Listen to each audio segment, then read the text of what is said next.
Hey guys, in this video you'll learn how to interact with a database using core Python modules like SQLite 3 and implement insert, read, update, delete just the way it's expected in the real world applications.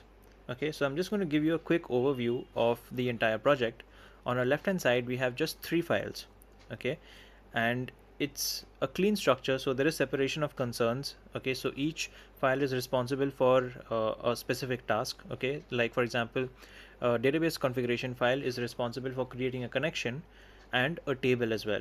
Okay, so when we execute main.python file, we are going to create a connection. So a connection is going to be created between our program, which is our main.python file, and our database. Okay, which we can see on the right hand side. So this is a database browser. So we can use SQLite 3 as a database browser to view our data. Okay, and it's going to come in a table format, and I will be coming to that in a few minutes, and I'll show how the database is going to look like. And second, we have a main.python file that is our entry point of execution for this entire project, and we are going to have operations.python file, which is going to contain all the functions for our CRUD operation. Okay, so let's first begin from main.python file, since it is our entry point of our application. So here first we have create underscore table function, and when it is called, this ensures that our database schema exists before any operation runs. Okay, so our table has to first form before we enter data into it. Okay, so any of these operations basically perform an operation on this table, so we need to make sure that this table first exists. Okay, then we enter an infinite loop. Okay, this is to simulate a menu driven system. Okay, we have multiple choices here, and this is useful for CLI based applications. Okay, then we have a match case. Okay, a Python's match case, which is cleaner than multiple if else blocks, right? We just made this through in a few lines. Okay, now notice how this file does not contain any database logic, and this is intentional. It delegates or calls out responsibilities. Okay, it appoints responsibilities. This is how we scale systems. Okay, now coming to db config file, this file is responsible purely for database configuration and setup.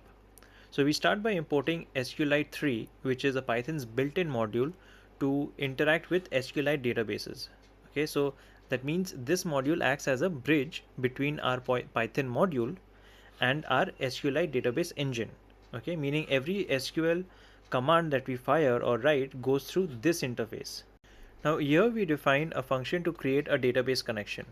Okay, and this line, it establishes a connection to the database file named mydb.db extension. Okay, a database extension. So internally SQLite checks if the file exists, it opens it, and if it doesn't exist, it automatically creates a new database file, okay, by the name of mydb. So here we can see that the create connection function abstracts the connection logic. So we cannot see the connection class. Okay, although connection is a class, we cannot see where it is. Okay, because we are importing it. It is not presently in database config file. Okay, so we are using abstraction as a means to import its modules from the module SQLite 3. And say if tomorrow we switch from SQLite to PostgreSQL, this is the place we modify. Now inside create table function, we call our connection function and store it in con. So con is of type class connection imported from the module SQLite 3. So we are using type annotation here, so this variable con holds a database connection object. Now we create a cursor object from the connection.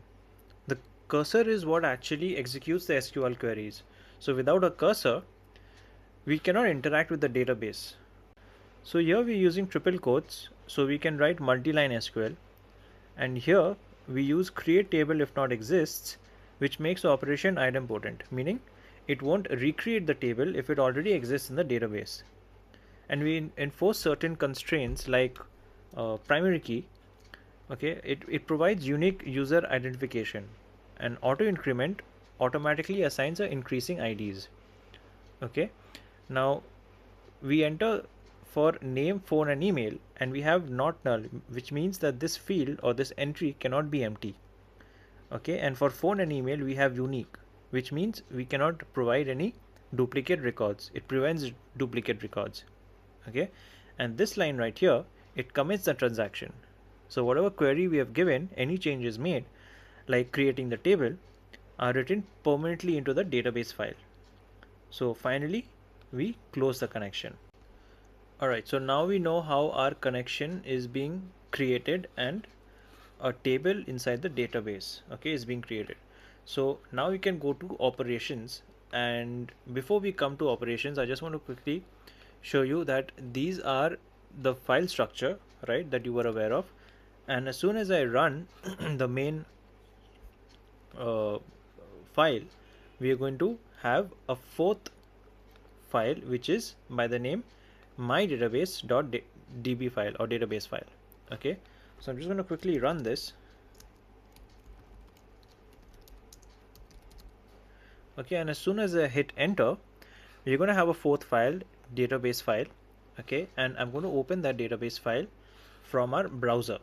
Okay, so I'm going to hit enter, and here we have a database file, okay, which we cannot see through VS Code. So what we're going to do is we're going to view that using open the database mydb.db, and here we have the database.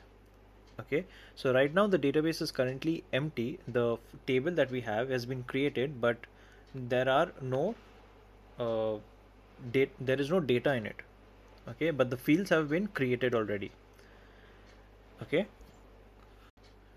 so I'm just going to minimize this, close that. We don't need to see configuration file anymore. So that brings us to operations. Now inside the first line, that we have is just importing the module SQLite 3. Okay, so as I said, this module is a bridge between our program and our database. Okay, and what happens internally inside the create connection is it checks if mydb.database file exists, it opens the connection. Otherwise, if it doesn't exist, SQLite creates the file automatically. Okay, the file mydb.database.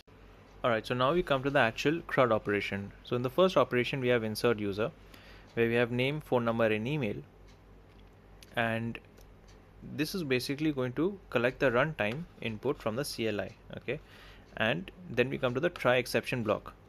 So inside the exception block, we have an integrity error which is thrown when it checks that phone and email are already existing in the database. Okay, so we are basically checking for duplicates. Like I said, in database configuration file, the phone and email, the SQL query, it knows that it needs to be unique. So we write this program to throw an integrity error to check for duplicates.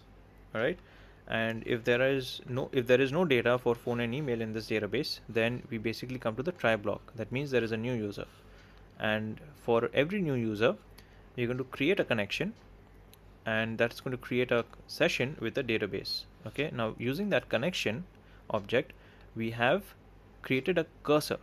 Now this cursor is basically going to act as a command executor to dispatch this SQL query. Okay, so what do we have inside this execute function? We have it takes SQL as a string and parameters which can be of any type, that is string, buffer, integer, float, any type, right? It can even have a list of strings even. Okay, and these question marks that we see here are basically placeholders that is going to be replaced by this name, phone number and email, and this name, phone number, email is going to be sent as a tuple. Okay, since the parameters can be sent in any form, we are sending it as a tuple. Why? Because it is immutable, right? It cannot be changed. The data inside cannot be changed. So the values here are passed separately, okay, as a tuple, and the SQLite binds them before it is committed to the database or written permanently into the database. Okay, now imagine if I had given it in the wrong order, like email first and then phone number. Okay, so SQLite 3 would not have thrown an error for this, but what it would have done is instead of phone number here, we will be receiving an email data, and instead of email field, we'll be receiving the phone data. Okay, so that is incorrect, but SQLite 3 would not throw an error for that. Now I'm just going to quickly run this. Okay, so we close the connection after having written it permanently to the disk or the database. We close the connection and we print out that the user has successfully inserted the data. Okay, so I'm going to run this and say, okay, have we given it phone and email? Okay, so I'm just going to enter the phone number as a random number and email like that. Okay, so when I hit entered, what happened is this query was executed successfully. So, and the name, phone number and email was inserted with the queries instead of the placeholders and sent to the database. Okay, now we're going to check in the browse data. Here we are in SQLite sequence. So I'm going to go to the users table, and here we have the name, the phone number and the email. Okay, all in the correct format. Now I'm going to display them, but before I hit 2, go for choice 2, I'm just going to close this and open this right here. Now similarly, we have created a session with the database, and using that connection I've created a cursor, which is a command executor to execute this command. Okay, and this command is a choice where we can take parameters or not. Okay, it does not necessarily have to take parameters, so we are not sending any parameters for displaying the users, because all we need is an SQL query to fetch the table. Okay, so select star from users basically fetches the table. Okay, and we use that cursor to fetch the entire table and insert it into users. Okay, and from that users we're just going to display them. But before we do that, before we display them, it's necessary that we close the connection first. Okay, for security purposes, so that it's like when you open a locker and take out your notepad, you just want to read that notepad and you put it back in. You don't leave the locker open and leave, you close the locker. So it's important that we close the connection before we leave the thing. Okay, and here we have the users. We've already fetched all the data from the table, and we have that in users, so we can access users even after having closed the connection. Okay, so in this users we have users which is in the form of a list of tuples. Okay, so it's going to be in this form. It's going to have a list, and each tuple is basically signifying that there is one user here. Okay, so John here is one single tuple, and Dion here is one single tuple, for example. Okay, and each tuple is going to be indexed using an indexing. Okay, so user 0 is going to give us the ID, user in third brackets 1 is going to give us the name, like, and so and so. Okay, and it checks if there are no users. If there are users, then execute this, and if there are no users, then it will just tell us that no records are found. Okay, so I'm just going to display them, and it says that so far in this database we have name, phone number and email with the particular ID 1. Okay, now we come to updating the users. Okay, so in display users, I think yeah, so this line is basically using the cursor to as a command executor to execute this command of SQL query, and fetch all is basically responsible. Okay, it's in a list, so it's responsible for loading all the rows. Okay, of all the rows of tuples into memory as a list of tuples. Okay, so the outer structure is a list. Okay, so it's going to have multiple tuples inside a list, so that is what fetch all is responsible for. Now imagine if in insert user we had entered this as a dictionary, then we would have had a list of dictionaries. Okay, it would fetch the table from as a dictionary, multiple dictionaries. Okay, and that command executor would have fetched all the dictionaries and loaded into the memory as into one single list of multiple dictionaries. Okay, and that list would have been stored in users memory. Okay, and that is what we are looping through. So in update users function, we have the user ID that we are entering from the CLI, and we're going to typecast that to integer. That's because in database configuration file, we have the user ID which is of type integer. So the SQL query already knows that. Okay, and updates and values is going to be used as a query builder.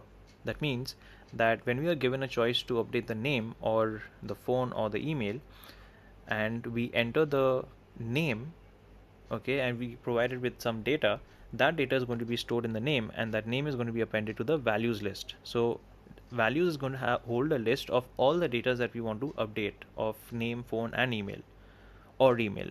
Okay, and we are given a choice where we want to change the name or the phone or the email, and likewise we just keep appending the data to values. Okay, and updates is going to hold a list of the queries, okay, a part of the queries where is going to hold a string equals the placeholder. Okay, similarly for phone and email. Now we're given a choice whether we want to choose which one we need to update. Okay, and if we select none of them, then that means the updates list is going to be empty, and it's just going to say that no updates were selected. Okay, and just we then just return from this entire function. Okay, and then after that we are just given the menus, okay, that we see from this main menu. Otherwise, if there is some update that needs to be changed, that means that we come into the try exception block. Okay, then in the exception block we have the phone or email already exists. That means that no two users can have the same phone or email in the database. Okay, just like we had in the insert user function. So now that we come inside the try block, if the phone and email is different, okay, that means that we're going to come into the try block, and it's going to create a new session or a new connection with the database, and we're going to use that connection to create a cursor, the command executor, to execute this command. Okay, so basically here we are building a sentence that tells the database what to change. Okay, so update user set is basically for that, and what this part of the syntax means that we have updates list, okay, and we're going to join the updates with a comma.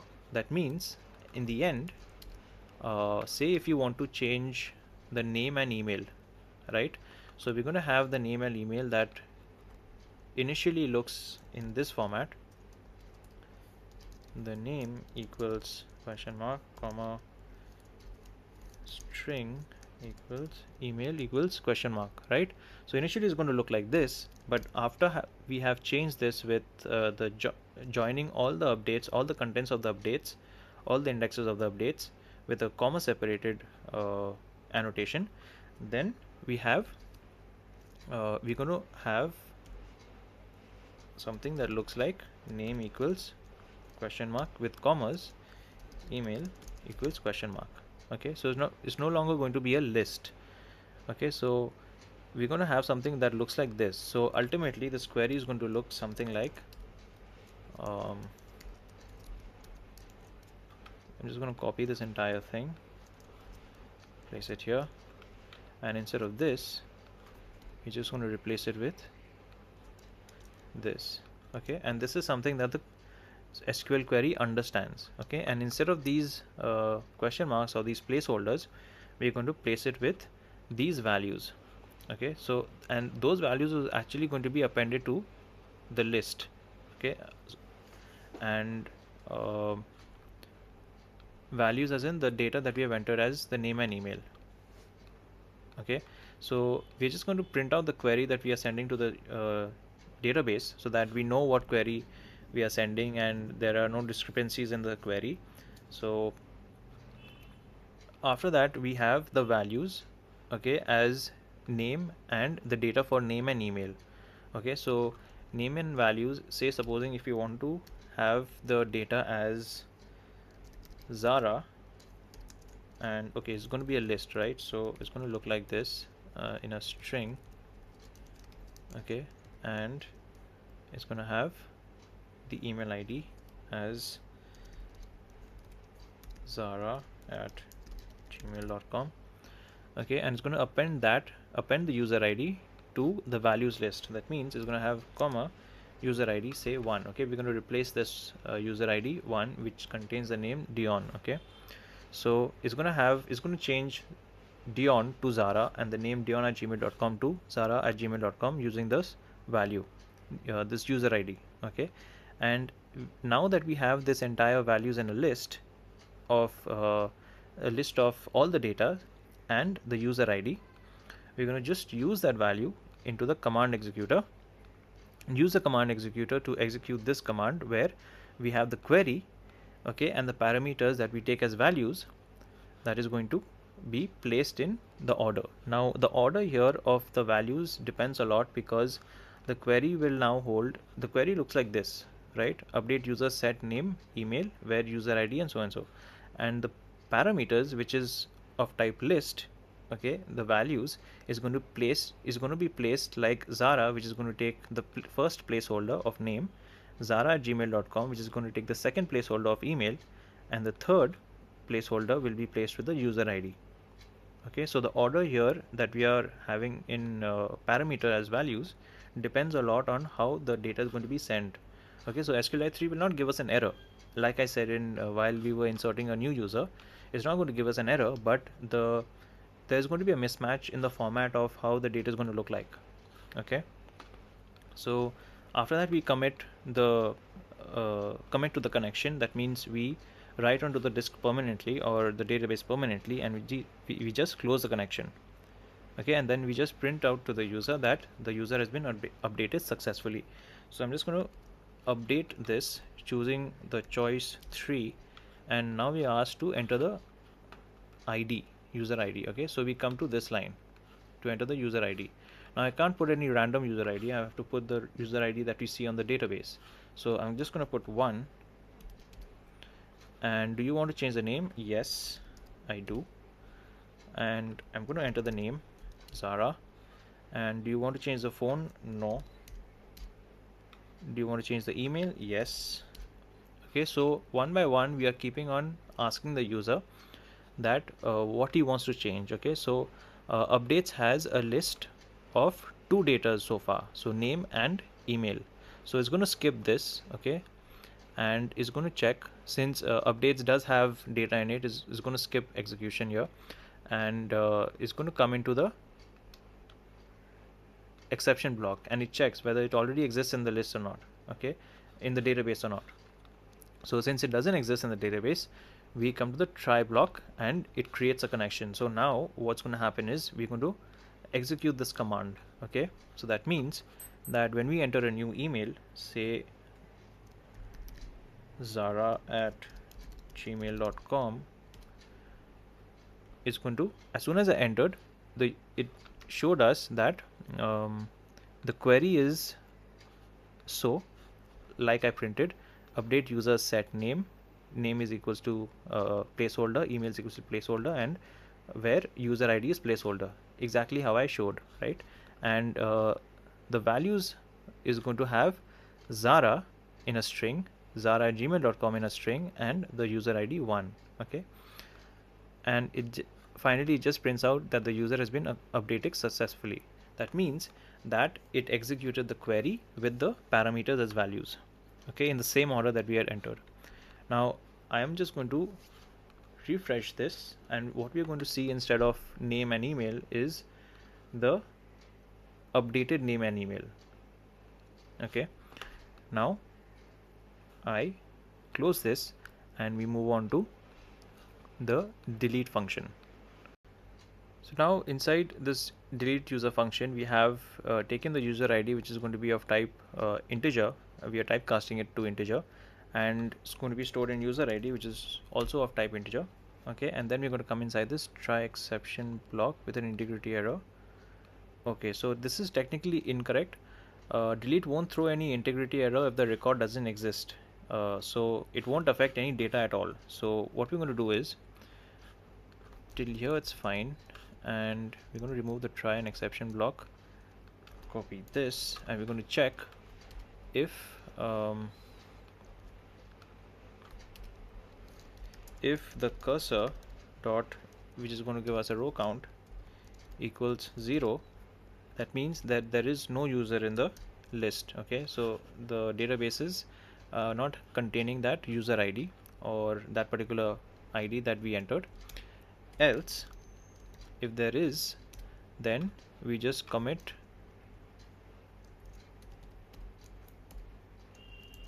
to the database, okay, and then print that the user has deleted it successfully, like so. Okay, so here we are just creating a connection, and the cursor is going to use that connection to execute this query. Okay, and so unlike insert or update like we did earlier, delete operations don't throw errors if the record doesn't exist in the table. Okay, SQLite simply executes the query and affects 0 rows. So instead of relying on exceptions like we did earlier, we use the cursor.rowcount to verify whether the deletion actually happened or not from the database. Okay, and as goes for this syntax, this is basically just a tuple.